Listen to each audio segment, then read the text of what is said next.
It's another one of these things that's designed just to regiment people and make them weak. Because really, the best time to do something is when you have a good aspect in your chart for it, and the TT and the yoga and everything is aligned properly. And there's a whole area of astrology called electional astrology. Electional means making decisions, basically. Elections. So you elect to perform a particular activity at a time when the astrological influences are good for it. That's intelligent. Instead of performing it at a particular time, electional astrology means you select a time for your activities according to the astrological influences, not according to clock time. Actually, you schedule the things by clock time according to whether that time is good for you to perform that activity. If we want to get into a spiritual routine, the clock time is completely artificial. Yeah, absolutely. Let's just use one example. Mangal Arti, the first Arti of the day, in the temple is supposed to take place at the beginning of the Brahma Muhurta, which is about 1.5 hours before sunrise. Okay? Well, what do the temples do? They say, okay, Mangal Arti will be at 4:30. Clock time. But Mangal Arti is not really at 4:30, it's at Brahma Muhurta. So Brahma Muhurta in the middle of winter is at a different clock time than in the middle of summer. Okay? And what to speak of crazy stuff like daylight savings and all that. I mean, that's just daylight saving time. I think I wrote this on the forum. It really ought to be called trick you into getting up an hour earlier so we can exploit your material energy time. Hard to learn this way of calendar? No, it's not hard to learn. And in the traditional temples in India, what they do is they have one guy with a sundial. Okay? A sundial is an ancient way of keeping time according to the shadow of the sun, the movements of the sun. Okay? He has a sundial, and then he has a sand, one of those, sand things with sand in it, and you turn it upside down, an hourglass or whatever it's called, and then the sand drips through, and they tell intervals of time that way. So they have one guy who is in charge of time. And he knows something about astronomy. He knows something about astrology. He keeps track of all these things. And he tells everybody, okay, now the Titi is starting. Now Brahma Muhurta is starting. Now it's noon. Okay, now it's sunrise. Now it's sunset. See, because certain rituals are supposed to be performed at those times. Those are called the joining parts of the day. Okay? Sunrise, noon, sunset, and midnight. There are certain rituals that are supposed to be performed at that time in a temple. So they'll have one guy in charge of keeping the time. And at the appropriate time, he'll ring a bell or do something, to notify all the people in the monastery or the temple. And then they'll all come and perform the ritual at that time.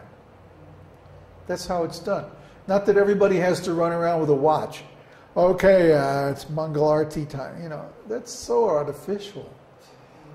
And what it does is it makes us like robots or like machines, because we become enslaved by a machine. You notice I don't wear a watch. I go by the time that Krishna tells me. So when it's time to do something, Krishna will remind me. And I have faith in that. It works very nicely. Keeps a lot of stress out of our lives. So basically, the people in the old days, or people who live out in the country, who don't have clocks and watches, who don't have mechanical time they're actually a lot better off than we are.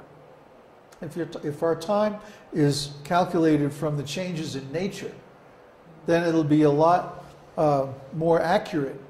Huh? Because what is the time really? Does anybody really know what time it is? No, because they're following the clock. And the clock is not what time it is. The clock is simply a convenience. It's simply a measuring thing. But it's measuring according to the wrong standard. An artificial standard. An arbitrary standard. It's based on something real. Just like the Western musical scale is based on something real. But it's only an approximation of that real thing. Similarly, the Western timekeeping is based on the hora, the hour, the 24 division of the day. But 1 hour in the winter is different from 1 hour in the summer. 1 hour when the Earth is in one part of its orbit is different from an hour when it's in another part of its orbit. You know, what's the difficulty? Simply that, again, the demons don't want people to have this knowledge, because if they did, then their actions would be more successful. And they don't want people to be successful. They want them to fail, so that then they can take over the control. That's the demon mentality. So all this knowledge has been covered up, kept secret, withheld from the people. Even though it's right there in the Vedas. There's been this huge propaganda campaign. The Vedas are just mythology. Well, then why are all our units of measurements based on the Vedas?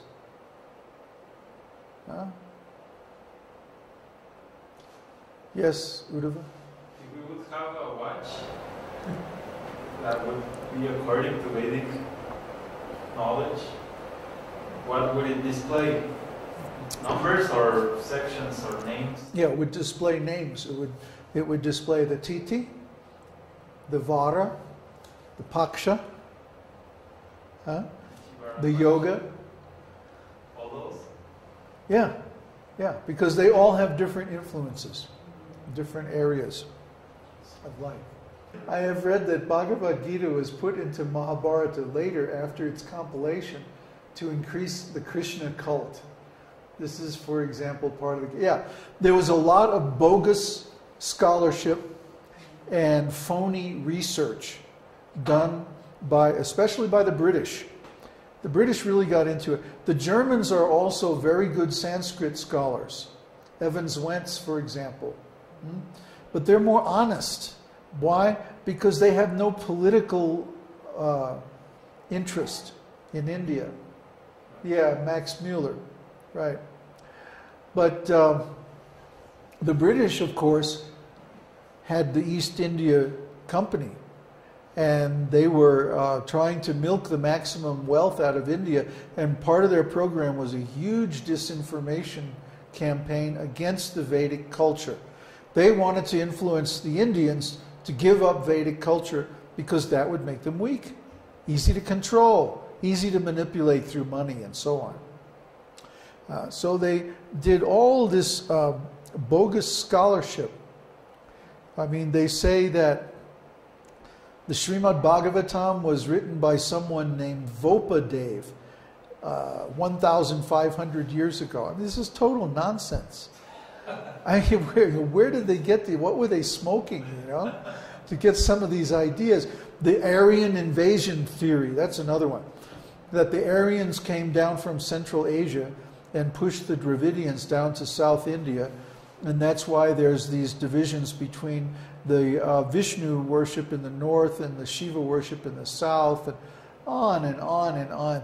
All this nonsense, and it's gradually being overturned now. Now that the Indians are performing their own archaeology, their own investigations, they're finding just the opposite, that the actual archaeological evidence supports the history given in the Vedas and the timing of events given in the Vedas much better than the Western scholars' theories. How should the British know better than the native people? Exactly. I'll give you another example. It's just like when the Spanish conquistadores came to America and they saw the Mayans and the other people going out in the jungle and picking plants, you know, and bringing them back. They said, oh yes, these primitive people, you know, they're simply going and foraging in the jungle. No. Wrong. No. They had gone out in the jungle and they planted certain plants that they wanted to eat in the places where those plants naturally grow. Where the climate, the water, the shade, everything, the soil was just right for those plants. They didn't mess with the existing plants that were already there. They just added the plants they wanted to cultivate and put them in a natural place where they would do well. The Western style of agriculture is you knock everything down, kill everything, chase all the animals out, then plant everything in rows. One kind of plant for the whole acre or the whole field, one kind of plant. This is so unnatural.